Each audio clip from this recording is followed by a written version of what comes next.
روحات زبا أملاخ እግዚአብሔር አምላክ ስተመስገነ ይሁን ኣብዚ አመንኩም ክርከብ እግዚአብሔር ዕድል ስለዝሃበኒ ይመስግነው ከምኡን አገልገልተና ቤተ ክርስቲያን ፓስተር አኽሊሉ ወነዛ ዕድል ምሳኻትኩም ቃል አምላክ ከካፈል ዕድል ስለዝሃበኒ ናአምላኽን ንዑኻ እግዚአብሔር አምላክ ይባርክካ ይብሎ ማለት እዩ ስለዝራአኹም ደስ ይሉኒ በሐቂ ፍላይ ንኬንያ ለመጀመርታ ጊዜ ዝመጽ ዘለኹ እግዚአብሔር ስለዝፈቀደው አመንኩም አለኹ ማለት እዩ ሽመይ ከምቲ أقدم باستر نجاركم إيوب يدبحال إيوب عرفينه أبتا أب أديس أبا زل حبرت آمنتون جل بيت كريستيان دما كم قاسم حبر كوينه يقول الله مالتيو بعد حدر أبو خلت قلعت ويكا والد مالتيو بعد بيتي دهلاك كا بزح سلاميلاتكم الله كمون كابتا أنا زقل جلاز الله حبرت آمنتون جل بيت كريستيان دست بالحبرت بزح سلام ليكم الله سلزي سلامتهم تقبلوا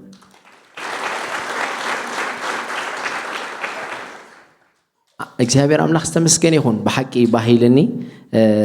አኖካ በቃ ምስራአኹም እንደገና ነዚህ ህብረት ከምስራአኹ ካበቃ ብላጋሻ ጀሜርካ ካፓስተር አኽሊሉ ኾሙን ኤልሲ ኮሙን ኣብዚ ህብረት ከምዚ ለኽሪአኩም ከሎኻ በቃ ድሕሪ ቀትሪ ከይደኽሳልሞ ናይ አባልነት ፎርም ከመልእ ምሳኹም ክሳብ ዝብል ኮይነ ለኹ ማለት እዩ እግዚአብሔር አምላክ ተመስገነ ይሁን ስለዚህ እዚ ኻበልኩ ካብ ዘለናዮ ክንትንስእሞ بفقر أملاخ كحتكم قال أملاخ كان نببينا ذنب بلي سبك دلي أثر كتم ببليخا أب تنبيت إرمياس معرف ثلاثة كاب عسر تحمش تزلو حسابنا هنري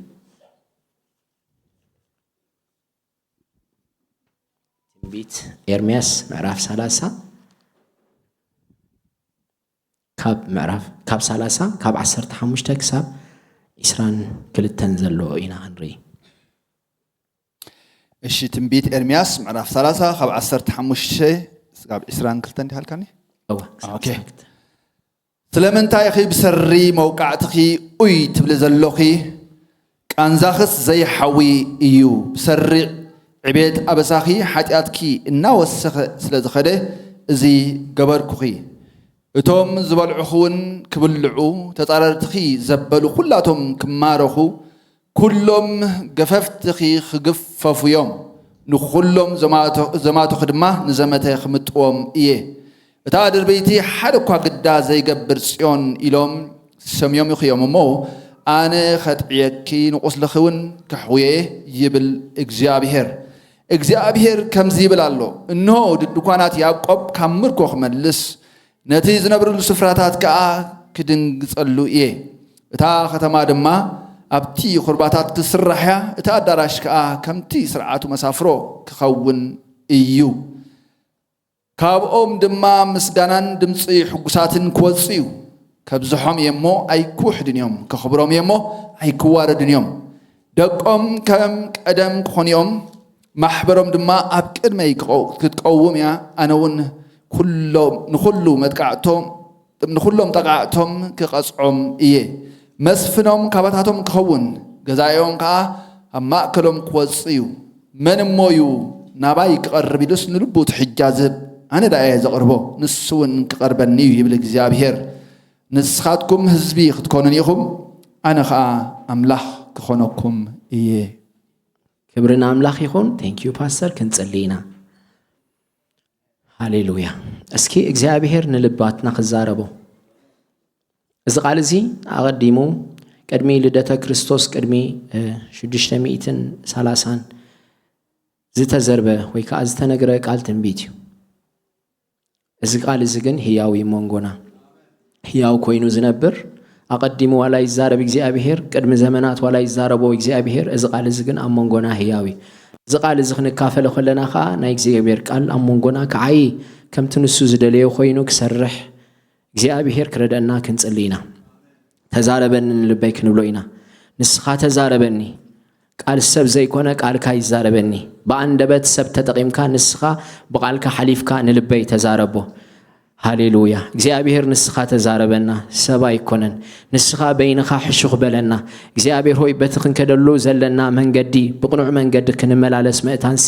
መንፈስ ቅዱስ ህይወትና ንስኻ ከተስተኻኽሎ መስመር መእትን ክሕዝ እግዚአብሔር ሆይ ንስኻ ረድኤት ክትኮነና እንጸልያለና እነሆ ናይ ቃልካ መንፈስ በኃይሊ ኣብዚ ጉባኤ ክሰርሕ ከዓይ እግዚአብሔር ሆይ ብኩሉ ደገፍ ክትኮነና ናይ ቃልካ ኃይሊ ድማ እግዚአብሔር ሆይ እትኽገብሮ ዘለዎ ኃይሊ ክገብር ነቲ ክልውጦ ዘለዎ ነገር ክልውጥ ነቲ ከፍርሶ ዘለዎ ነገር ከፍርስ ነቲ ክህነት ዘለዎ ነገር ምእንቲ ክህነት እግዚአብሔር ሆይ ንቃልካ ክብር ንህባለና በጎይታ በኢየሱስ ክርስቶስ ስም ናይ ቃልካ መንፈስ ኣብዚ ጉባኤ እዚ ይግዛእ ይብላለኹ ናይ ቃልካ ኃይሊ ኣብዚ ጉባኤ እዚ በኃይሊ ይግዛእ ይብላለኹ እግዚአብሔር ሆይ ስለዝረዳእኻና በዝረፍድ እዚ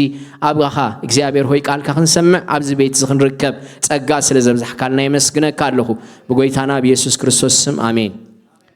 ሃሌሉያ ኮፍ ክትብሉ ኢኹም እግዚአብሔር አምላክ ዝተመስገነ ይሁን እዚ ቃል እዚ ከምቲ አቀዲምና ክንብሎ ዝጸናሕና ብነቢ ኤርምያስ ዝተዘርበው ካ ዝተነገረ ቃል ትንቢት እዩ እዚ ቃል ትንቢት እዚ ድማ ካብ 630 ክሳብ 580 ኣብ ዝነበረ ግዜ ቅድሚ ልደተ ክርስቶስ ማለት እዩ ዝተጻሕፈ ቃል ትንቢት እዩ ማለት እዩ ነዚ ቃል ትንቢት እዚ ጽሕፎ ዘሎ ኤርምያስ ክኸውን ከሎ ኣብ ውሽጢ እቲ ትንቢት ድማ ባሮክ ዝበሃል ከም ጸሓፍና ኤርምያስ ተቆጺሩ ዝጽሕፍ ዝነበረ ወይ ካ ከም ጸሓፉ ተቆጺሩ ነዚ ናይ ኤርምያስ ቃላት ዝምዝገብ ዝነበረ ሰብ እዩ ማለት እዩ ስለዚህ እዚ ቃል ትንቢት እዚ ካብ ዝነገር ነዊሕ ዓመታት እዩ ቅድሚ ምርኮ ዝተዘርበ ቃል እዩ እንደገና ኣብ ውሽጢ እቲ ትንቢት ንባዕሉን ምርኮ ከም ዘቃጠመሞ ኤርምያስ ካብቶም ምርኮ ኮይኑ ምስቶም ህዝቢ ከም ዝተማረኸ ምስቶም ህዝቢ ከም ዝኸደ ወይ ካ ተማሪኹ ከም ዝኸደ ማለት እዩ ስለዚህ ኤርምያስ ነቲ ዝዛረቦ ዝነበረ ቃል ትንቢት አካል ናቱ ኮይኑ ቅድሚ ምዃኑ እግዚአብሔር ይዛረቦ ምስኮነ ድማ እግዚአብሔር ኣብቲ ባቢሎን ሒዞሞ መስከዱ አውን ምስአቶም ከም ዝተማረኸ እዩ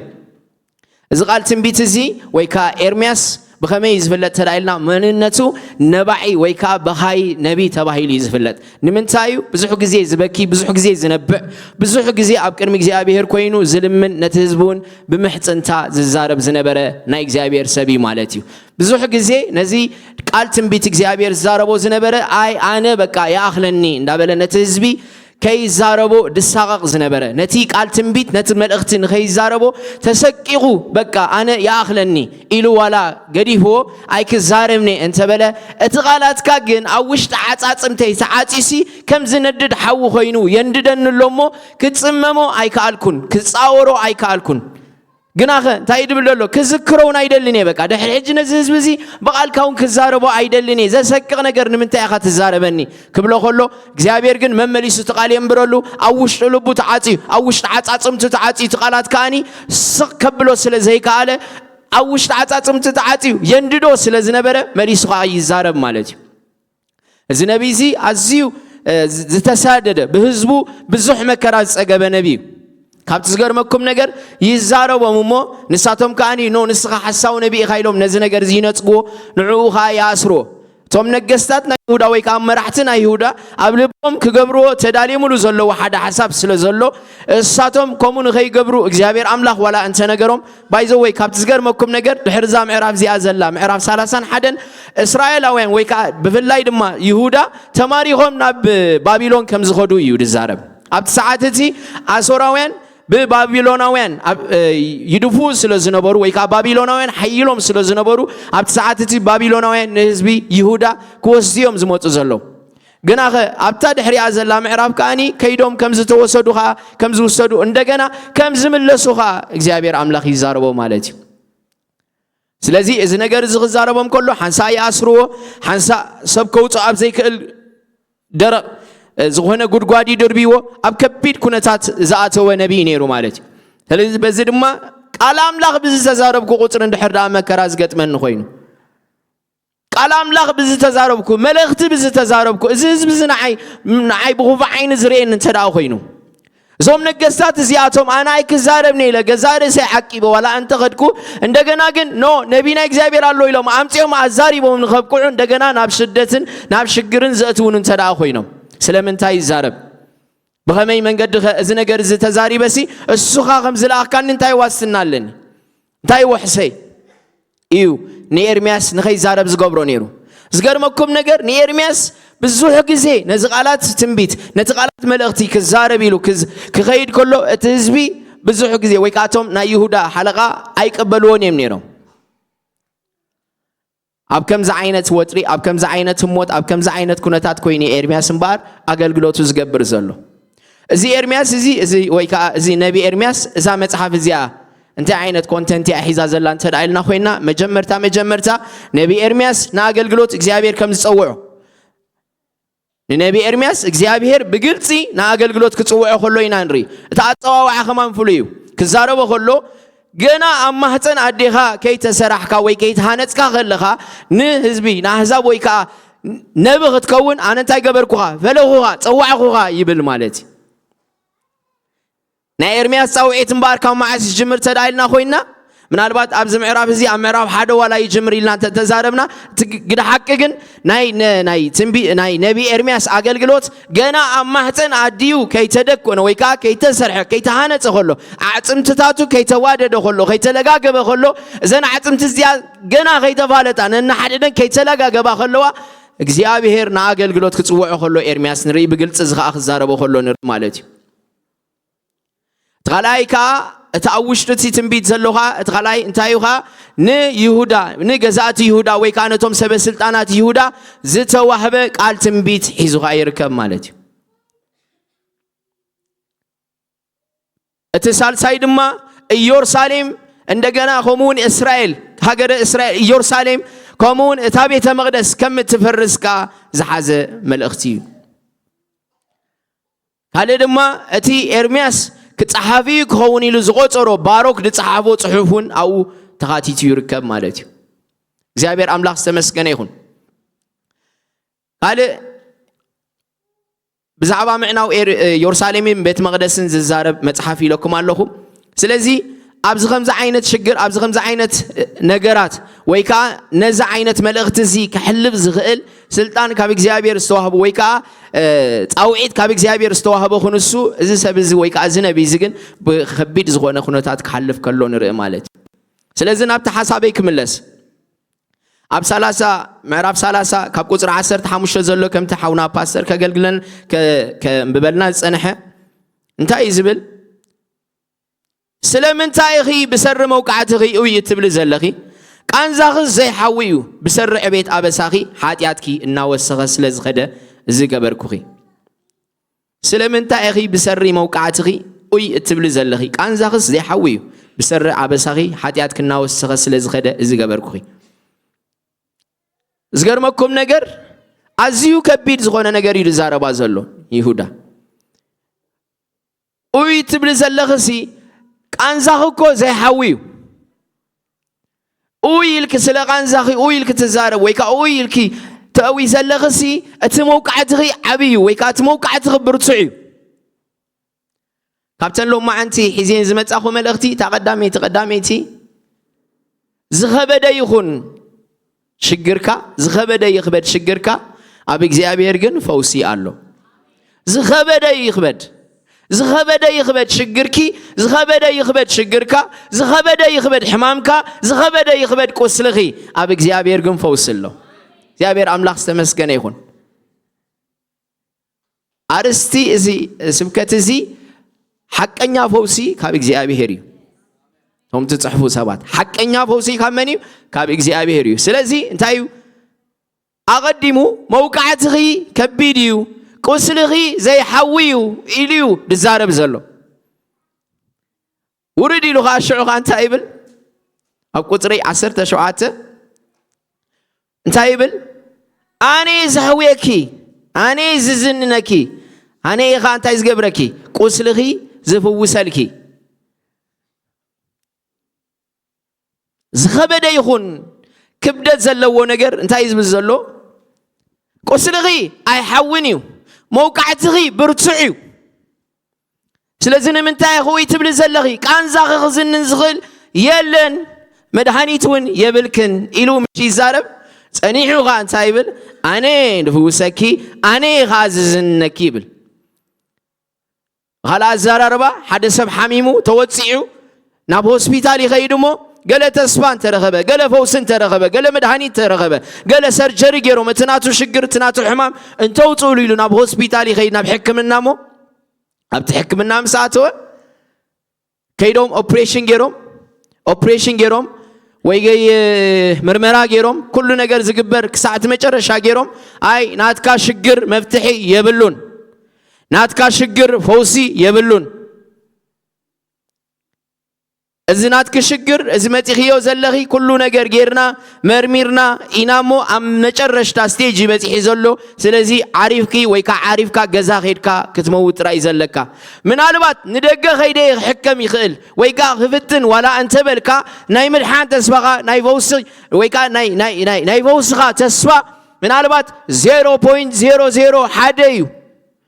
إلهم كنقروها خلو ويكا خنقروها خلو ويكا نحد سبكم إلهم كنقروها خلو السبز انتاي زمرت بقى كاب حج نحر زنزل لواني جزي بحكمنا بسرجري بقيل غير خاب زبل تاي خبر علني كخيد جزايمو عارفه موتي كتصبا بزبل زلو كونديشن يمثل እግዚአብሔር ንይሁዳ ሆም ይዝብላ ዘሎ ቆስልኺ ብርጽዩ ቃንዛኺ ብርጽዩ ፈውስኻ የብልክን ካላይካ نعاغي كسببي متان كتبوسي متان كدحني متان قال نجر دحان كخون الكي متان سي زتابغ الكسبون يبلكن هذا زي حميمكا توصيها زدقفكا تدلي زاليكا تدلي زتحمكا سب تدلي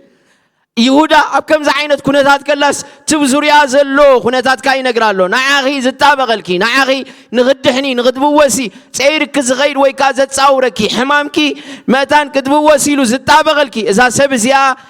كمزن نقر يدليالو إلو زتابغلكي سب والاس يبلكن فتو تغلهم كديعو مغي زتابغلكي زبهال ودا حدا زيبلك هونكي غتريفك زلغي زيابير قن من تاي خمز جيرو أب كم زعينت كنتات أتي واخن السوسي عندنا ها خم زعينت discouragement زنقرا زلو وردي لو كنش عنتاي زبل أنا زبوسكي أنا زننكي سلامنتاي زمامنتاي خسلق عن زاخي أوي تبل زلخي أنا بعلي زننكي أنا بعلي خازفوسكي زابير أملاخ سمس جنيخون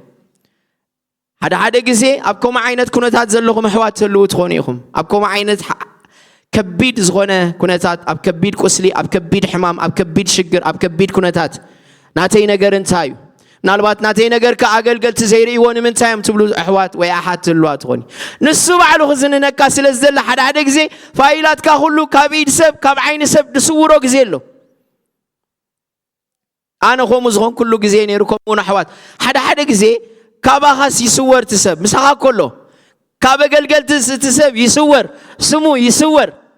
كردا زغبو خدغب زغبو نغرات كغبرولو زغبو خنسوسي كابتي ناي تسب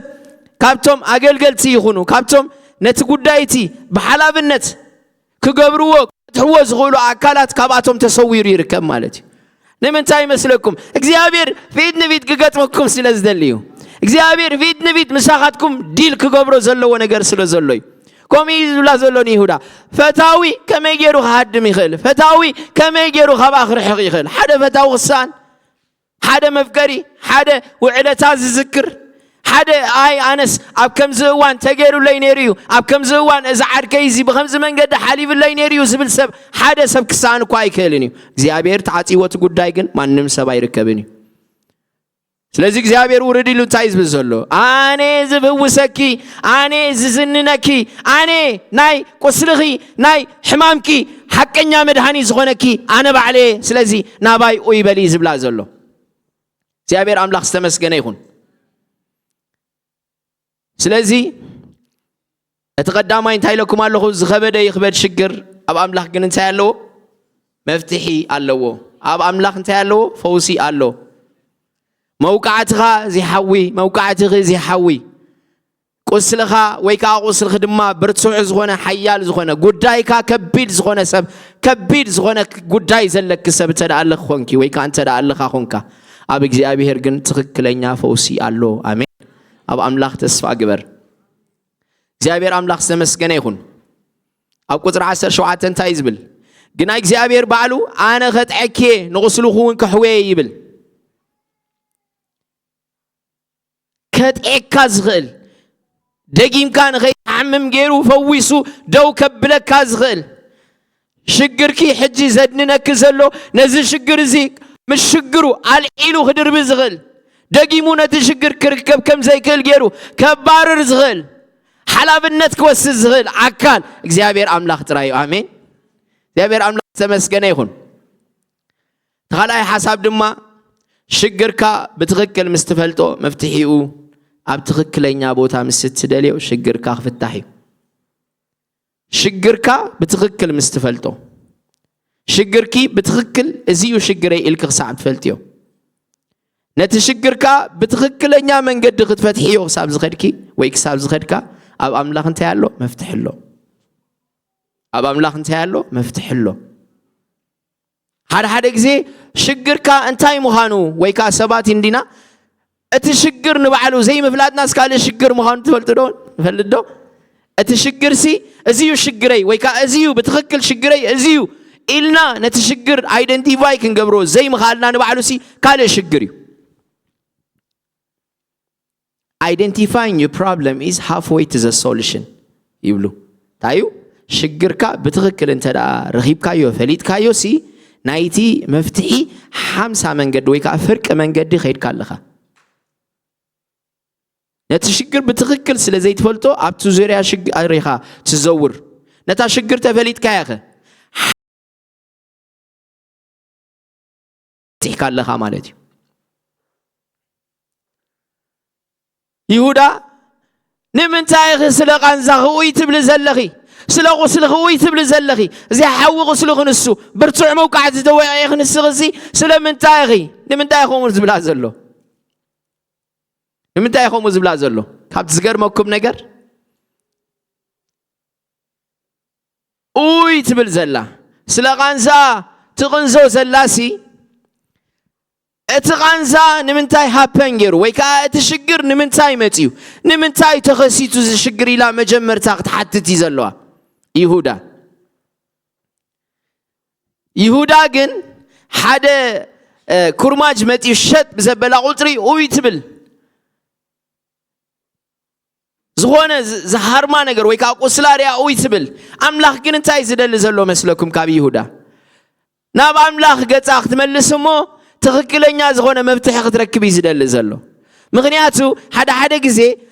እቲ ዝወቕዓ ዘሎ ወይ ከዓ እቲ ዝሃርማ ዘሎ ወይ ከዓ እቲ ቁስሊ ዝፈጥረላ ዘሎሲ ንመጀመርታ እንታይ ኢላ ክትሓትት ዘለዋ ንምንታይ ግን ኣብዚ ከምዚ ዓይነት ኩነታት ተረኺበ ኢላ ክትሓትት ዘለዋ ክጅመር ከሎ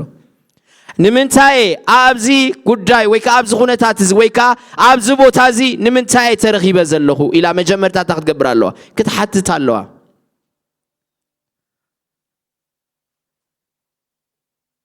ንኣብነት ቁስሊ ቆሲልካ ኣለኻ ወይ ዝኾነ ጉዳይ ከቢድ ጉዳይ ገጢምካ ኣሎ ንምንታይ እዚ ጉዳይ ዘይኮነ ንምንታይ እዚ ዘይፍፀም ካብ ምባልሲ ኣቐዲምካ እግዚአብሔር ኣምላኽ ካብዚ ነገር እዚ እንታይ እዩ ዝደሊ ዘሎ ወይ ከዓ ኸባይ እንታይ እዩ ዝደሊ ዘሎ ኢልካስ ብንስሓ ናብ እግዚአብሔር ኣምላኽ ምቕራብ ማለት እዩ ሕጂ ይሁዳ ኣብ ቅድሚ እግዚአብሔር እቶም ህዝቢ ወይ ከዓ ይሁዳ ዝነበሩ ሓለቓ ብኸመይ እግዚአብሔር ኣብ ከምዚ ዓይነት ኩነታት ዘእትዎም ዘሎ ተዳይልና ቀዳማይ ምስ እግዚአብሔር ዝነበሮም ኪዳን ኣፍሪሶም እዮም ከምቲ እግዚአብሔር ዝበሎም መንገዲ ክመላለሱ ስለ ዘይከኣሉ እዮም እንደገናስ ማሕበራዊ ፍትሒ ኣብቲ ኣብ ህዝቦም ክገብሩ ስለ ዘይከኣሉ እዮም ማሕበራዊ ፍትሒ ስለ ዘይነበሮም እዮም ወይ ስለ ዘይገብሩ ዝነበሩ እዮም ሶሻል ጀስቲስ ኣብቲ ከባቢ ወይ ከዓ ኣብቲ ዝነበሩ ኣብ ይሁዳ ጠፊዩ ስለ ዝነበረ እዩ መብለታት ይብደላ ድኻታት ይብደሉ ነይሮም ዝወፅእ ዝነበረ ሕጊ ንሃብታማት ጥራይ ዝጠቅም ሕጊ ስለ ዝነበረ እዩ ወይ ከዓ ነቶም ካህናት ጥራይ ዝጠቅም ስለ ዝነበረ እዩ ስለዚ ኣብኡ ኣብቲ ቦታቲ ይሁዳ በዚ ነገር እዚ ኪዳን ስለ ዝፀለሙ ፍትሒ ስለ ዘይገበሩ ሓጢያት ስለ ዝገበሩ ከምቲ እግዚአብሔር ዝደለዮም ክመላለሱ ስለ ዘይጀመሩ ወይ ከዓ ነቲ ናይ እግዚአብሔር ትእዛዝ ሓዲጎም ይኸዱ ስለ ዝነበሩ እግዚአብሔር ኣብ ከምዚ ዓይነት ኩነታት ክራኸቦም ከሎ ንርኢ ስለዚ እግዚአብሔር ዝደሊ ደሎ ናብቲ ናይ መጀመርታ ፍትሒ ንኸውፁ ገፁ ክደልዩ ኣብ ቅድሚ እግዚአብሔር ቀሪቦም እግዚአብሔር እንታይ ከም ዝደልዮም እዮም ክደልይዎም ዘሎ ንሳቶም ግን ይዞሩ ትሽግሮም ኖ በቃ ከቢድና እኮ ሽግር በቃ ሕጅኮ ባቢሎናውያን ክሞጽም ባቢሎናውያን ከም ዝኽገብርም እንዳበሉ ኣብቲ ሽግር ዙርያ ጥራይም ዘሉ ስለዚህ ቀዳማይ ኣብ ቅድሚ እግዚአብሔር ሽግርና በትክክል ክፍታሕ እንተዳ ኮይኑ ሽግርና በትክክል ክንፈልጦ ክንከላለና ትክክለኛ መፍትሄ ክንወስደሉ ለና ሓደ ግዜ ሓደ ሰብኣይ ሓደ መንእሰይ ይርእዎሞ እቲ መንእሰይ ወርቂ ጠፊእዎ ይደሊ ዘሎ ወርቂ ጠፊእዎ ይደሊ ድሓር ድገርመኩም ነገር እንዳደለ ይኸሎ ወርቂ እንዳደለ ይኸሎ ቶም ሰብኣይ መጽዮም ዝወደይ እንታይ ኻ ትደሊ ደለኻ ኢሎም ወርቂ ጠፊኣትንስ ይደሊ ኣለኹ ኢሎም ሞ ነዊሕ ሰዓታት ኮ ጌርካ ትደልያስ እንታይ ትሽግር ኢሎሞ ድሓር ንምዃኑ ኣበያ ወዲቓትካ ኢሎሞ ድወደቐት ንዳ ኣብቲ ኢልዎም ሞ ስለምንታይ ዳ ኣብዝ ትደልያ ኣለኻ ኢሎሞ ኣብዚ ብርሃን ስለ ዝኾነ ኣብቲ ጸልማት ስለ ዝኾነ ኢልዎም ሓደ ግዜ ከምዚ ኢና ንኸውን ኣብቲ ንዓና ዝመማኣና ኢና ነገራት ንደልዮም በር ኣብቲ ትክክለኛ ክርከበሉ ዝግብኦ ነገር ሽግርና ኣይንደልዮን ኢና መፍትሒ እንተዳ ክድለ ኮይኑ ክጅመር ከሎ መሰረታዊ ነገር እግዚአብሔር እንታይ እዩ ደልዩ ኣብዚ ጉዳይ እዚ ብዛዕባ እዚ ጉዳይ እዚ እግዚአብሔር እንታይ እዩ ዝብል ኢልካ መሰረታዊ ዝኾነ ሕቶ ክትሓትት ኣለካ እግዚአብሔር ከም ኣጀንዳ ሒዝዎ ዘሎ ጉዳይ እኮ ክትማርኹ ኢኹም እዝን ክገጥመኩም እዩ ናይዚ ምክንያት ከኣኒ ፍትሒ ስለ ዝጉደልኩም እዩ ሽግር ስለ ዝገበርኩም እዩ ኪዳነይ ስለ ዘፍረስኩም እዩ ብናተይ ትእዛዝ ስለ ዘይተመላለስኩም እዩ እንዳበለ ይዛርቦም ምሻሎ ድሕሪኡኻ ክመልሰኩም ኢኻ ካምርኮ ሽዑኻኒ ታኽትኮኑ ኢኹም ደሓን ክድረኽቡ ኢኹም ኣብ ዙርያ ማሕበረይ ስክትከሉ ኢኹም ማሕበረይ ኣብቲ ዓድኹም ኣብቲ ዘለኹም ደይኮነሲ ምስ ተመለስኩም ካምርኮ ማሕበረይ ክትህነፅያ ኣብ ዙርያ ደቅኹም ከዓ ከም ቀደም ክትኮኑ ኢኹም ኢሉ ይዛረብ ዘሎ ስለዚህ በኋላ ዘራርባ እንታይ ይመስለኩም ካብ ሀ ክሳብ ፐ ካብ ኤ ክሳብ ዘድ ሲ እግዚአብሔር ጥቅሉል ዝኾነ መጽሐፍ ፓኬጅ ይዝቦም ደሎ እዝን ክኸውን እዩ ድሕሪኡ ጋ እዝን ክኸውን እዩ ስለዚህ እንታይ ክትብል ዘለዋ ይሁዳ ወአምላኽ ኣብዛ ሰዓት ዚያን ታኸገብር ኢኻ ትደሊ እንደል ክትንስሒ ኣብ ቅድሚ እግዚአብሔር ክትቀርቢ ገጽ ኣምላኽ ክትደሊ ብድሕሪኡ ኸ መብትሒ ክትኮኒ ይሁዳ እኮ ካብ ይሁዳ ካብታ ይሁዳ ትበሃል ግዛት እኮ ካባኮ ኢየሱስ ክርስቶስ ክመጽ እዩ ካብዛ ኢየሱስ ክርስቶስ ዝመጸላ ይሁዳ ኻኒ እዚ ዘርዝ ኻኒ ንይሁዳ ጥራይ ኣይኮነን ንእስራኤል ጥራይ ኣይኮነን ንኸባቢ እስራኤል ጥራይ ኣይኮነን ንዓለም ኩሉ መብትሒ ዝገብር ሓጢአት ዓለም ኩሉ ዘድሕን ካብ እግዚአብሔር ኣቦ ዝተላኸ መድሕን እዩ ሃሌሉያ ካብ እግዚአብሔር ኣምላኽ ዝተላኸ መድሕን ዝወጸላ ከተማያ ዝወጸላ ከባቢያ ዝወጸላ ግዛትያ ስለዚህ ነዚ ነገር ዝኸዳሉ እንተዳ ኮይኑ ይሁዳ ኣብ ቅድሚ እግዚአብሔር ቀሪባ ከምቲ ኣምላኽ ዝደልያ እንታ ክትገብር ክትክእል ኣለዋ ክትመላለስ ክትክእል ኣለዋ ሓደ ግዜ ጉዳያትካ ተዓጻጽዩ ሽግራትካ በዚሑ ክኸውን ከሎ እግዚአብሔር ካብዚ ነገር እንታይ ደልዩኒ ዘሎ እንታይ ክመሃር ደልዩኒ ዘሎ ኢልካ ክትሓትት ጽቡቕ እዩ ምክንያቱ ንብዙሓት መፍትሒ ክገብረካ ስለ ዝደለየ نحوها نحفت خاطر أيدي كونه نجورو بيت رايدي كونه نهزب خاطر أيدي كونه وتيها نبزح مبتحت خونه له سبك قبر كاسلز دلي بزعباني يشتي قداي بزعباني يشتي كسلي بزعباني يشتي زي تبع حد نجر بزعبا بيرسونال قداي أو كن مكزيابير يقرم رم أو كن مكزيابير تاين خون ناتنا قداي ترى حزنا نسعر هنا كابز قرمكم هنا تتصلي مو بكرم እግዚአብሔር ቆልዓኹ ወሃባ ትጽልይ ቆልዓኹ ወሃባ እሳንተ ያደልያ ቆልዓኹ ወሃባ ሞ ገዛ ሒዛቶ ክትከይድ ድሓር ምስራአየቶ ግን ቤት አምላኽ ካሰብ ከም ዘድልዮ ተረዲዋ ሕጂ ትክክለኛ ዝኾነ ግዜ ትክክለኛ ዝኾነ ቦታ ትክክለኛ ዝኾነ ጸሎት ክትጽልይ ከላ ምስ እግዚአብሔር ፊት ንፊት ተጋጢማ እንታይ አይላ ውሉድ ሃበንሞ ንቤት ካንታ ገብረ ከቦ ምስ በለ ትክክለኛ ጸሎት ታሰት ሻዓ ኮንሲቭ ጌራ ማለት ሻዓ ማህፀና ቆልዓ ተቀቢሉ ሓደ ግዜ እግዚአብሔር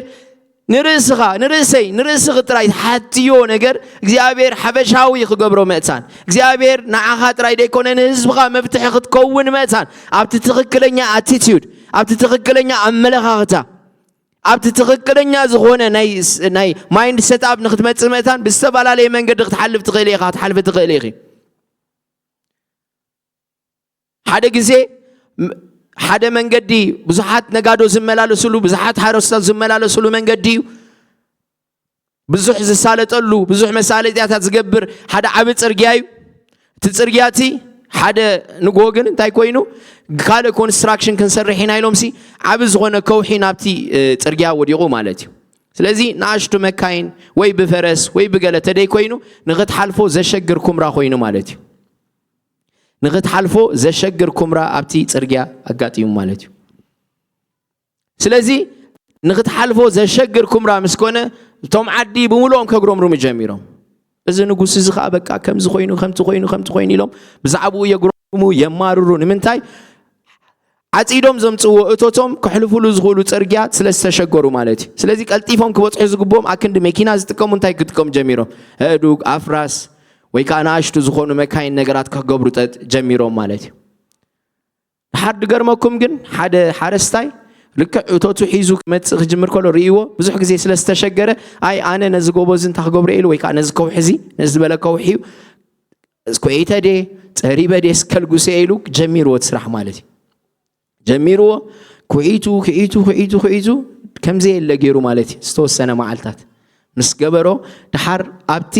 ትሕቲ ከውሒ ብዙሕ ወርቂ ረኺቡ ማለት እዩ ብዙሕ ወርቂ ረኺቡ ለተርካ ወይ ከዓ ሓንቲ ደብዳቤ ኣብ ኣጽሕፍቲ ረኺቡ ካብቲ ንጉስ ተጻሕፈት ጽሑፍ እያ እንታይ እትብል እዚ ወርቂ እዚ ዋንኡ ነዚ ከውሒ እዚ ዝኣለዮ ሰብ ኢሉ ተጻሒፋ ጸኒሓ ማለት እዩ ሓደ ግዜ እግዚአብሔር ንዓኻ ንብዙሓት መፍትሒ ክገብረካ ንዓኺ ንብዙሓት መፍትሒ ንዓኺ ንብዙሓት ፈውሲ ምእታን ክገብረኪ ኣብ ከምኡ ዓይነት ኩነታት ክትኣትው ትኽእል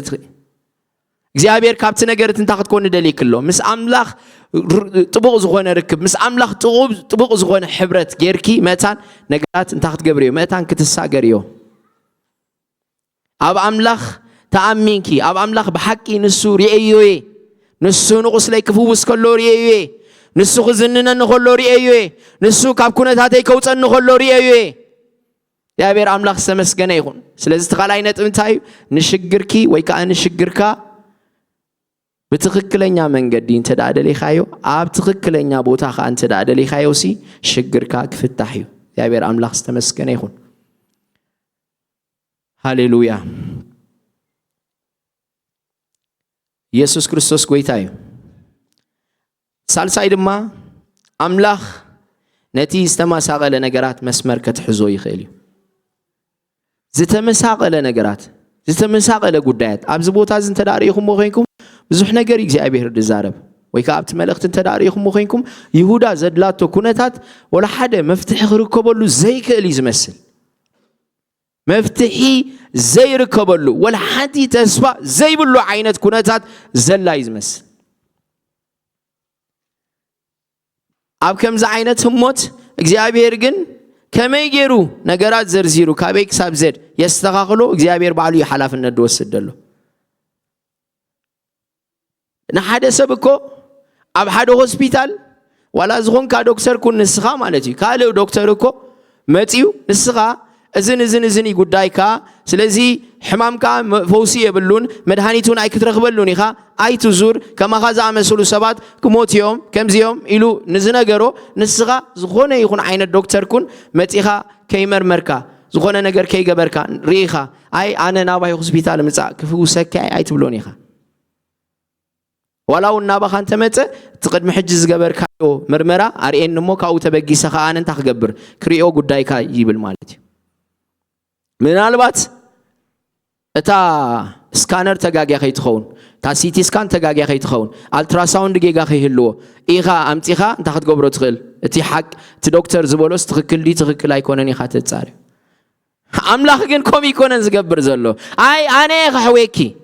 ኣቐዲሙ እንታይ ዝብል ዘሎ መውቃዕትኺ ከቢድ እዩ ቁስልኺ ብርቱዕ እዩ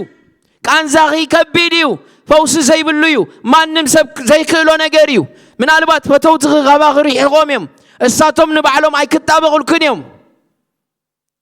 እሞ እንታይ ዳለይ ክገብር ኣይ ኣነ ግን ክፍውሰኬ መድሃኒት የብሉ እንዶ ይበልካን ኢኻ ኣሎ ኣባይ መድሃኒት ኣሎ ቃንዛኺ ብርቱዕ እዩ ዶ ይበልካንን ኢኻ እወይለኪ ኣነ ግን ይኽእሉ ኣባይ ዘይከኣል ነገር የለን ይዝብል ዘሎ እግዚአብሔር እዚ ዝበርጽዕ ይበርጽዕ ቃንዛኺ ዝድላዮ ዓይነት ቃንዛን ቁስልን ይሃሉኪ ናባይ ምጽሞ ኣነ ክብውሰከ ናባይ ንዕሞ ኣነ ክዝንነከ ኣነ መብትሕ ኸውፀልከ ዝብላ ዘሎ ይሁዳ ከመይ ዕድለኛ ይሁዳ ከመይ ዕድለኛ ህዝቢ እዩ ብእግዚአብሔር ዝተጸውዐ ህዝቢ ብእግዚአብሔር ኣምላኽ ዝተፈለየ ህዝቢ በአምላኽ ዝተሓረየ በአምላኽ ዝተጸውዐ ህዝቢ እግዚአብሔር አምላኽ ዝተመስገነ ይኹን ሓላፍነት ኳ ይድወስድ ዘሎ ኣብቲ ጉዳይ ኣቲሲ ከምዝን ክኸውን እዩ ከምዝን ክገጥመክ እዩ ግን ኣነ እንታይ ክገብረከ ናባይ ንዒ ኣነ እንታይ ክገብረከ ክፍውሰከ ኣነ ባዕለይ መፍትሒ ኸውፀልከ ኣነ ባዕለይ እንታይ ክገብረከ ክዝንነከ ኣሕዋተይ ዝተመሳቐለ ጉዳያት ሒዝኩም ትህሉ ሓፍተይ ዝተመሳቐለ ነገር ሒዝክ ትህልዊ ምስቅልቅል ዝበለ በይናይ ሒዝክዮ በዚ ሒዝዮ በዚ ይወፅእ በዚ ጨቢጥዮ በዚ ፋሕ ይብለኒ ትብልዮ ጉዳይ ኣለኪ ትብሎ ጉዳይ ኣለካ ናብ እግዚአብሔር ኣምላኽ ሒዝካዮ ምጻእ እሱ ምስኡ እንታይ ክገብር እዩ ዲል ክገብር እዩ እግዚአብሔር ኣምላኽ ዝተመስገነ ይኹን ትራባይ ሓሳብ ድማ ኣምላኽ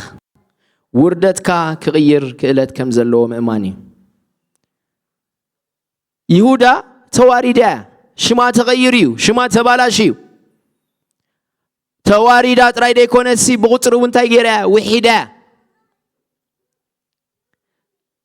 ብዙሕ ዓይነት ጥልመትን ብዙሕ ዓይነት ሽግርን ብዙሕ ዓይነት ቁስልን ብዙሕ ዓይነት ቃንዛን ዘተኣናገደት እያ ትህዝብቲ ኣብ ከቢድ ዘሎ ኩነታት እዩ እግዚአብሔር ግን ታክገብር ይኽእል እዩ ብሓንቲ ቅጽበት ሽምካ ክቕይሮ ይኽእል እዩ ሽምኪ ክቕይሮ ይኽእል እዩ ታሪኽካ ክልውጦ ይኽእል እዩ ታሪኽ ክልውጦ ይኽእል እዩ ታሪኽና ክልውጦ ይኽእል እዩ ሓንሳን መወዳእታን ነገራት ክገብሮ ይኽእል እዩ ክቕይሮ ይኽእል እዩ ሓንቲ ቃል ጥራይ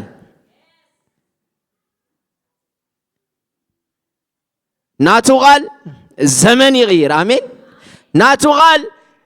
ብዙሕ ዝበሃል ሽግራት ብዙሕ ዝጥቀት ሽም ዘለዎ ሽም ዘይብሉ ሽግራት ሽም ዘለዎ ሽም ዘይብሉ ሕማማት ክንደይ ዝተፈወሰ ሪና ኢና እግዚአብሔር ኣምላኽ ዝተመስገነ ይኹን እግዚአብሔር ኣምላኽ ኩሉ መፍትሒ ዘለዎ ኣምላኽ እዩ ኣምላኽ ኩሉ ዝኽእል ኣምላኽ እዩ ኣቢዱ ኩሉ ዝሰልጠሉ ኣምላኽ እዩ ኣቢዱ ኩሉ ዝቐንዓሉ ኣምላኽ እዩ ኩሉ ክገብር ዝኽእል ኣብ ሓደ ግዜ ኣብ ኩሉ ቦታ ክርከብ ዝኽእል ማለት እዩ ኣብዛ ሰዓት እዚኣ ንህዝቢ ኩሉ ይዛረባሉ ኣብዛ ሰዓት እዚኣ ኳስ ኣብ ካልእ ቦታ እንታይ ክገብር ኣሎ ይዛረባሉ ይሰርሕ ኣሎ ይዓይሎ ከምዚ ኸማይ ኣብ ሓደ ቦታ ተረኺቡ ኣብ ሓደ ማሕበር ጥራይ ዝዛረብ ኣምላኽ ዘይኮነሲ ኣብ ኩሉ the whole world ከይዱ ጥራይ ምኻድ ዘየድልዮ ቃል ልኢኹ ክዛረብ ጥራይ ደይኮነሲ ክገብር ዝኽእል ኣምላኽ ዘአምላኽ ዚና ነምልኽ ኣሜን ኣብዛ ኣምላኽ እዚ ኣብ ኢዱ ኢና ዘለና ስለዚ እንታይ ክገብር ይኽእል እዩ እግዚአብሔር ነገራት ከስተኻኽሎ ይኽእል እዩ ነገራት ከጸብቆ ይኽእል እዩ ካብቲ ዝነበሮ ንላዕሊ እንታይ ዝብሎም ዘሎ ከብዝሖም እሞ ኣይክውሕዱን እዮም ከኽብሮም እሞ ኣይክዋረዱን እዮም ማሕበሮም ድማ ኣብ ቅድመይ እንታይ ክትገብር እያ ክትቀውም እያ እንደገና ጠቃዕቶም ካ እንታይ ክገብር እያ ኣነ ባዕለይ ክቐፅዐ ምናልባት ኣብ ዙርያና ኮይኑ ብዙሕ ነገራት ዘበላሹ ፀላእ እንተዳ ኣሎ ልዕሊ ዓቕምኻ ኮይኑ ልዕሊ ዓቕምኺ ኮይኑ ዝኸብደኪ ሽግር እንተዳ ኣሎ ኮይኑ እግዚአብሔር ኣምላኽ ንሱ ክሓልፎ እዩ ኢየሱስ ክርስቶስ ጎይታ እዩ ነዚ ጉባኤ እዚ ዝተዋህበኒ መልእኽቲ ሰንበት ናብ ሶኒ ዘውግሕ ኣነ ክሓልፎየ ዝብል ቃል እዩ ኣነ ክሓልፎየ እዛ ሓሳብ እዚኣ ንኽርዳእ ምናልባት ክልተ መዓልቲ ወሲዳት ለይትኸውን እያ ከም ሓሳብ እኮ ተቓል ንብላ ኢና እኮ በይናይ ስፒሪት በይናይ መንፈስ እዩ እግዚአብሔር ዝብል ዘሎ ግን ብጣዕሚ ሓቶ ነይረና ኣምላኽ ክሓልፎየ ሲ ምናልባት ብቓልካ ዶ ክርድኦ ወይ ገለ ምግላፅ ዶ ወይ ከዓ ገለ መብርህ ዶ ክረኽበላ ኢለስ ኣብ ቅድሚ እግዚአብሔር በይናይ መንፈስ መስለኩም ምናልባት ኣብ ኣዲስ ኣበባ ዝኾነ ነገር ተመጊብና ድዩ በሊዕና ድዩ ዝኾነ ነገር ንገብር እሞ ድሓር ሓደ ሰብ መፂው እቲ ኩሉ ሕሳብ ሓሊፈዮ ይኽብል ከሎ እንታይ ድብለና ሽዑ በቃ እሞ ብሩኻት ሓሊፈዮ ኣለኹ ኢልካ ይኸይድ ማለት እዩ ተኸፊሉሎ ማለት እዩ ታኻልኢት ድማ ካብ በር መልሲ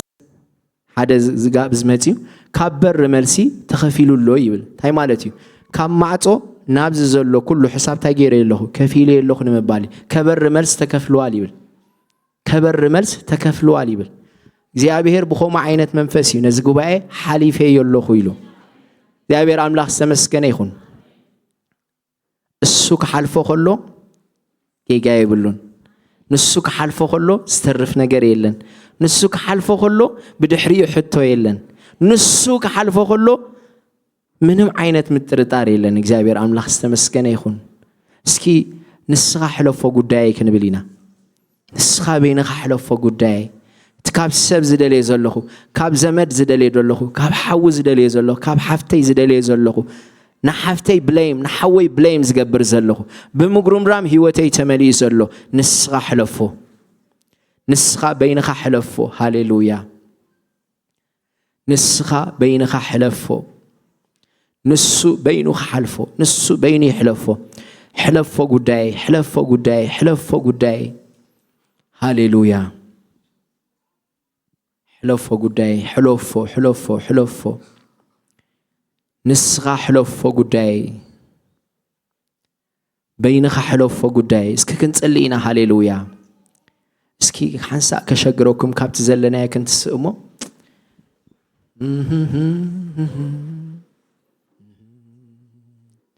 እስኪ ንስኻ ሕለፎ ጉዳይ ክንብሎ ኢና ንስኻ በይንኻ ሕለፎ ጉዳይ ሕቶታተይ ኩሉ ንስኻ በይንኻ ሕለፎ ንስኻ በይንኻ ሕለፎ ሃሌሉያ ሃሌሉያ እግዚአብሔር አቦ ንጸልይ ኣለና ሎሚ ንስኻ ናይ ሓፍተይ ጉዳይ ክትሓልፎ ሎሚ ንስኻ ናይ ሓወይ ጉዳይ ብሓይሊ ክትሓልፎ ጸልይ ኣለኹ ናይ ዘላለም አምላኽ ናይ ዘላለም አቦ ንስኻ ጉዳይ ሓፍተይ ክትሓልፎ ጸልይ ኣለኹ ጉዳይ ሓወይ ክትሓልፎ ይጸልይ ኣለኹ ብጎይታ ብኢየሱስ ክርስቶስ ስም ሎሚ ንሓፍተይ ዘጎበጣ ቅንዕ ንኸይትብል እግዚአብሔር ሆይ እንቅፋት ዝኾነ ዘበለ ኩሉ በኢየሱስ ክርስቶስ ስም ይጸረግ እግዚአብሔር ሆይ ካብ ሓወይ እግዚአብሔር ሆይ ብምጉርምራም ህይወቱ መሊኡ ካባኻ ክሰርቆ ዝደሊ ዘሎ ካባኻ ክወስዶ ዝደሊ ዘሎ ካባኻ ከርሕቆ ዝደሊ ዘሎ በኢየሱስ ክርስቶስ ስም ሎም መዓንቲ ይቆረጽ እግዚአብሔር ሆይ ንስኻ ጉዳይ ሓፍተይ ጉዳይ ሓወይ ክትሓልፎ እግዚአብሔር ሆይ ኣብዚ ሕመም ቁስሊ ንስኻ ክድስሶም ብጎይታ ብኢየሱስ ክርስቶስ ስም የማነይቲ ካብዚ ጉባኤ ዝተዘርጋሕ ይብል ኣለኹ የማነይቲ ሕያወይቲ ኢድካ ትዘርጋሕ ይብል ኣለኹ ኣብ ሓወይ እግዚአብሔር ሆይ የማነይትኻ ትዘርጋሕ ይብል ኣለኹ በኢየሱስ ስም ኣብዚ ጉባኤ እዚ የማነይቲ ሕያወይቲ ኢድካ ትዘርጋሕ ይብል ኣለኹ ተዓይ ትሰርሕ ኢድካ በኢየሱስ ስም በኢየሱስ ስም ሃሌሉያ እሱ ይኽእል እዩ እሱ ይኽእል እዩ እሱ ይኽእል እዩ እሱ ኤልሻዳይ እዩ እሱ አዶናይ እዩ እሱ ሁሉ ኻል እዩ ሃሌሉያ እስኪ ተአምን የሆነ ዛምላኽ እዚ ተአምን ነው እስኪ ነዛምላኽ እዚ እሱ ዶ ከምዞም ዝጠልሙኻ እዩ እሱ ዶ ከምቶም ዝጠልሙኽ እዩ እሱ ዶ ከምቶም ዝሩሕኹ ይብሽግርኪ ንሱ ዶ ሃሌሉያ ኩሉ ግዜ ምሳኽሎ ኩሉ ግዜ ምሳኽሎ كم يلو مالو بزقالزي ماني وناباي كغرب يروسي لبو تحجازة تحز أنا دا يكون كون زغربو أنا دا يكون كون ناباي زغربوس أنا دا يكون كون هاليلويا وأملاخ لو مين اسخاق تقربنا نسألي لنا كنكربك كادلينا حيل لساننا كنكربك كادلينا قلبة لساننا لو مين هزبخا اكزيابير هوي ناباخا مغرابي يخونلو نسخاق تقربنا نلبنا تزاربو حشوق كتب لنا بتدليو قدنا ختم ملالسنا እግዚአብሔር ወይ ትዘለኻዮ ምኽሪ ኣብ ህይወትና ክጸንዕ በኢየሱስ ስም ጸልይ ኣለኹ ህዝብኻ ይባረኽ በኢየሱስ ስም ህዝብኻ በኃይል ይባረኽ በኢየሱስ ስም ኦ ሃሌሉያ ኦ ሃሌሉያ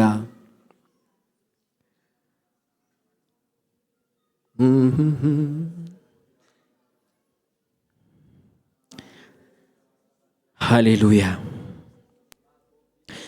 حجي قسلغ خنتعيو كنتعو خلو ግን ዝገድድ አይኮነን ንኽዝንኖዩ መድኃኒት ኪመጺሎ ፈውስ ኺመጺሎ መብትሕ መጺሎ ንሱ ንጉስ ኩላ ምድርዩ ንሱ ንኹሉ ዘዕንግልዩ ዘድሌኪ ይፈልጥዩ ዘድሌካ ይፈልጥዩ ዘድከመካ ይፈልጥዩ ምስቲ ዘድከመካ ሎሚ ፊት ንፊት ክጋጠምዩ ምስቲ ዘድከመክ ዘሎ ጉዳይ ፊት ንፊት ክጋጠምዩ ሃሌሉያ ኦ ናሙሳይ ኦ ሃሌሉያ ሃሌሉያ አባኻ ትኹሉ ዝኽእል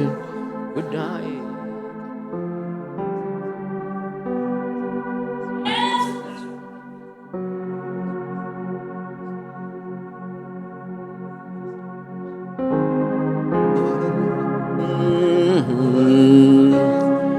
አባኻ ትኹሉ ዝኽእል ጉዳይ ቀሊልዩ አባኻ ትኹሉ ዝኽእል ነገረይ ቀሊልዩ አባኻ ኩሉ ዝኽእል ጉዳይ ቀሊልዩ አባኻ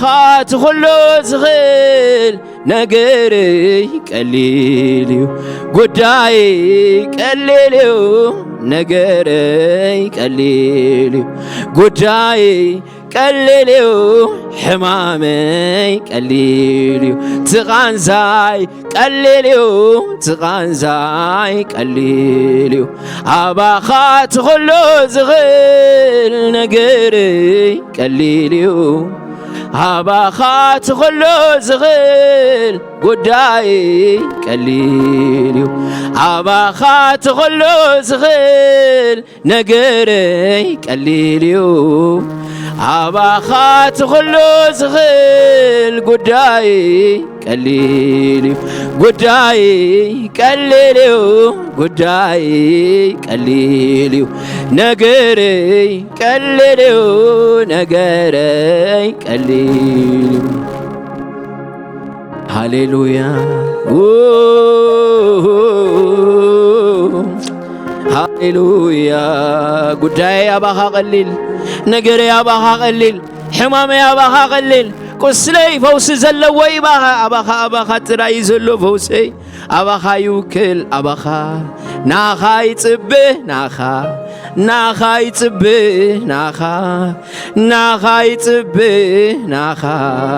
ናኻ ይጽብህ ናኻ ይጽብህ ናኻ የዝጽብህ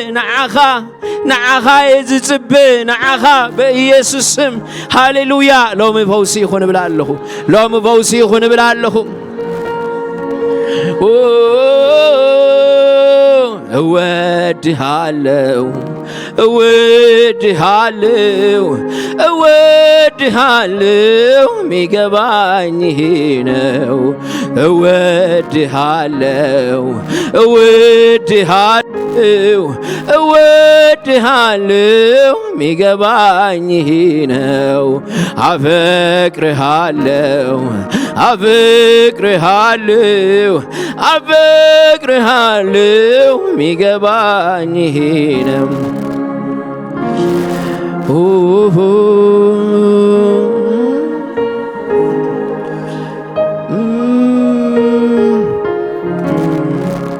ልቤ ሰላም ሲያጣ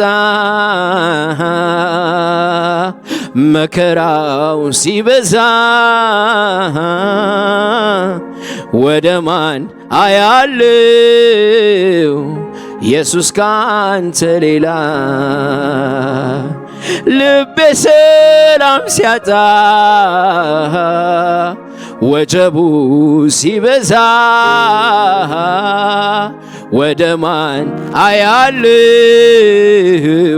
ኢየሱስ ካንተ ሌላ እወድሃለው እወድሃለው እወድሃለው ሚገባኝ ይሄ ነው እወድሃለው እወድሃለው እወድሃለው ሚገባኝ ይሄ ነው አባኻት ሁሉ ዝኽን ጉዳይ ቀሊልዩ አባኻት ሁሉ ዝኽን ነገር ቀሊል አባኻት ሁሉ ዝኽን ጉዳይ ቀሊልዩ አባኻት ሁሉ ዝኽን ሕማመይ ቀሊልዩ حمامي قلليو تغسلي قليليو حمامي قلليو تغسلي زفواسيو أوي زفواس أبي مفتح زلو أباخاي مفتح زلو أباخا تراي هاليلويا أباخا تراي أباخا تراي مفتح زلو أباخا تراي فوس زلو እግዚአብሔር ሆይ ነሐብተይክ ዝንና ሐወይክ ዝንኖ ነሐብ ነደይክ ዝንና እግዚአብሔር ሆይ ነቦይክ ዝንኖ እግዚአብሔር ሆይ ህፃናት ክዝንኖ ፈውስ ከተምጸሎም ጸልያለሁ ፈውስ ከተምጸሎም ጸልያለሁ ኃይል ክትገብረሎም ጸልያለሁ ኃይል ክትገብረሎም ጸልያለሁ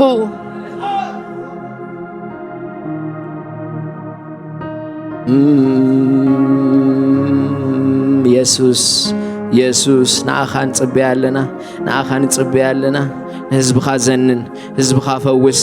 ኃይል ይኹን ብላለሁ ኃይል ይኹን ብላለሁ ኃይል ይኹን ብላለሁ መጥዓይ ይኹን ብላለሁ መጥዓይ ይኹን ብላለሁ ፈውስ ይኹን ብላለሁ ፈውስ ይኹን ብላለሁ ፈውስ ይኹን ብላለሁ ሃሌሉያ ፈውስ ይኹን ፈውሲ ፈውሲ ፈውሲ ፈውሲ ፈውሲ ፈውሲ ፈውስ ይኹን ኖ ማሳፑራ ባዳና ሞሴ አዲባና ናማስ በሬቬሪያ ሞሬቬሪያ ሞራባዳና ጎሽ ሞስ ፕሬቬሬዴ ቦሮዶሎጎስ ኦሮቢጂ በሬዴ ቦሮዳና ማንዱራ ሱላ ባራዳላ ባስ አባሩ በሬዴ ቦጂ በሬዴ ቦሮዳላ ባጎጂ በሬዴ ቦሮዴ ሞሲያ ቦግሌ በሬዴ ቦሮዴ ቦስ ሮቦዶዶ ቦጎጂ በሬዴ ቦሮዳሌ በዶሮ ቦጎጂ በሬዴ ቦሮዳላ ጎጂ በሬዴ ቦሮዳላ ጋሳ ቦግራ ባራዳላ ባዱራ ባጋዳላ ቦስ ሮበዴሌ ቦጂኒ ሞራ ባጋዳላ ባዱራ ባጋዳላ ባጂኒ ሞራ ባጋዳላ ባዱራ ባጋዳላ ባጂኒ በሬዴ ቦሲያ ቦግሌ በሬዴ ቦሮዳላ ቦስ አሩባ ሳኩራ ባዳላ ባዱራ ባጋዳላ ባጂኒ ሞራ ባጋዳላ ባጂኒ ሞራ ባጋዳላ ባዱራ ባጋዳላ ባሳ ቦግራ ባራዳላ ባሳ ፋሕፋሕ ዝበለ ጉዳይ እግዚአብሔር ክጽግን ኮሚ ውሽጠይ ዝብለኒ ፋሕፋሕ ዝበለ ጉዳይ እግዚአብሔር ይጽግናሎ ፋሕፋሕ ብትንትን ዝበለ ጉዳይ እግዚአብሔር መስመር ይትሕዛሎ complicated ዝኾነ ጉዳያት እግዚአብሔር ፋሕ ዝበለ ጉዳያት የዳው ኸምብሪው ሃሌሉያ የዳው ኸምብሪው ፈውሲ ይገብራሎ ኃይል ይገብራሎ ኦ ሃሌሉያ የሞሳ ሞክራባ ሞሺ ዲዲ በረነነ ሞሶ ሃሌሉያ ሃሌሉያ ሜኖ ሞሮበሬ ሞሴ በግለ በረደ ቦሶ ኦሪቬዴ ሞሴ በረደ ቦሮኖ ሞጎጂ በረደ ቦሮናና ማሳ እስኪ ዘሐመኩም ሰባት እንተዳለኹም ኮይንኩም ዘሐመኩም ሰባት እንተዳለኹም ኮይንኩም ናብዚ ክትወጽኢኹም ስፓስተር ኮይና ክንጽሊና እስኪ ዘሐመኩም ሰባት እንተዳለኹም ኮይንኩም ሕማም ዘለኩም ሰባት ኦ እሱ ይዝፈውስ ትደፈውስ ሐቀኛ ዶክተር አሞንጎናሎ ተሐቀኛ ዋሲ ሃሌሉያ ተሐቀኛ ፈዋሲ especially emotional breakdown ዘለኩም ሰባት لو ما أنتي رأسكم تقنعوا سبات هاللهم آمين رأسكم أقنعهم توزع سبات هاللهم هاللويا يسوع قوي تاي هاللويا زدحن تدعي إلى أملاح الله تفوز إلى أملاح الله إخجابير هياوي يسوع كريستوس تمال اللهم نزل عالم نسيو هاللويا يس هاللويا مينا سبورة بدنا موسى السويت تزفوس نابزوتو هاللويا تزفوس ሃሌሉያ ሚክሮዶሮቦስ በሪበሪ ቦሮዶኖሞስ በሪበሪ ቦሮዶሮቦስ ሃሌሉያ ኢየሱስ ኢየሱስ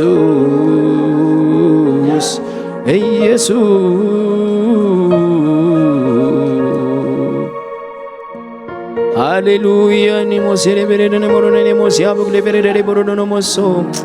ፈውሲ ክኸውን እግዚአብሔር ሆይ እንጸልያለና በስም ኢየሱስ በስምካ ራማሳ ሞረ በረደደ ሞሮነ ላይ በዶሮ በጀዲ በረደደ ቦሮዶኖ በጎሲያ መክለ በረደደ ቦሳ ፈውስ ኻይምጻ እግዚአብሔር ሆይ ፈውስ ኻይምጻ እግዚአብሔር ሆይ ተፈውስ ኢድካ ትገለጽ ሃሌሉያ ከምዚ بالቃል አምላኽ ኣብ ግብረ ሐዋርያት ምዕራፍ 3 ዘሎ ጴጥሮስን ዮሐንስን ብሳስዒቲ ሰዓት ብግዜ ጸሎት ናብ ቤተ መቅደስ በሓንሳ ደየቡ ካብ ከርሳዲ ሒዙ ኣጋሩ ዝሞቶ ሰብኣይ ካብኣቶም ናብ ቤት መቅደስ ዝኣትዉ ምጽዋት ምእንቲ ክልምን ጸይሮም ኣብ ጽብቕቲ ትበሃል ደገ ቤት መቅደስ ይቐምጥዎ ነበሩ ንሱ ከዓ ጴጥሮስን ዮሐንስን ናብ ቤተ መቅደስ ከኣትዉ ከም ዝደለዩ ምስ ረኣዮም ክምጽኡ ትሉ ለመኖም ጴጥሮስ ምስ ዮሐንስ ኮይኑ ጠመቶሙ ናባና ጠምት በሎ ንሱ ከዓ ካባታቶም ገለ ዝረክብ መሲልዎ ተኪሩ ጠመቶም ጴጥሮስ ከዓ ወርቅም ብሩርን የብለይን እትዘሎን ግን ህበካ በስም ኢየሱስ ክርስቶስ ናዝሬታው ተንስእሞ ኺድ በሎ ቢየማኒ ዲዱ ሒዙኻ ተንሶ ቡቡን ኣጋሩን አንካሪቱን ጸነዐ ስር ኢሉኻ ደው በለ ተዛወረውን እና ተዛራሰረን ናምላኽ ናመስገነኻ ምሳታቶም ናብ ቤተ መቅደስ ኣተወ ሃሌሉያ ሎሚ ዝወሃብ ዘለና ኢየሱስ ክርስቶስ እዩ አሜን እዚ ኢየሱስ ዝኻ ነቲ ምንጭ ሽግር ዝኾነ ዘድርቕ እዩ ነቲ ምንጭ ሃሌሉያ ነቲ ምንጭ ዝኾነ ሽግር ነቲ ምንጭ ዝኾነ ሕማም ነቲ ከዳድኒኑ ክትከይድ ዝገብረካ ዘሎ ከደኒ ዝገብረክ ዘሎ በኢየሱስ ስም ሃሌሉያ በኢየሱስ ክርስቶስ ስም ጸልያለሁ ሎማሳ ኮራባዳላ ባጂኒ ሞሳ ሮበጂኒ ሞሲ ሞክሬቬዲ ሞሳ ሞራባዳላ ባጁና ሞስ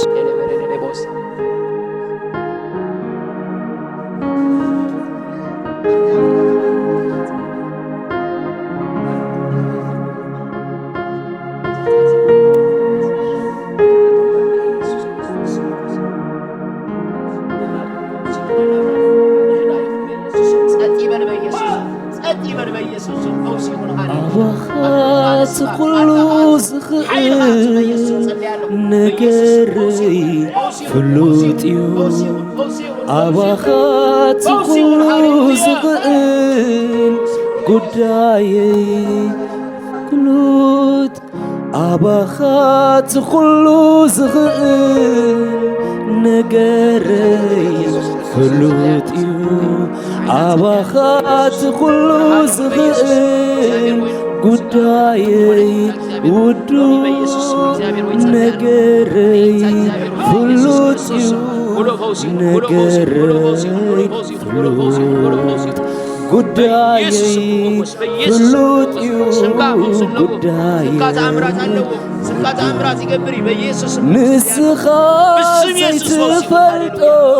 ታያሎ ድዩ ኣነ ዝኸዶ ንስኻ ዘይትሪኦ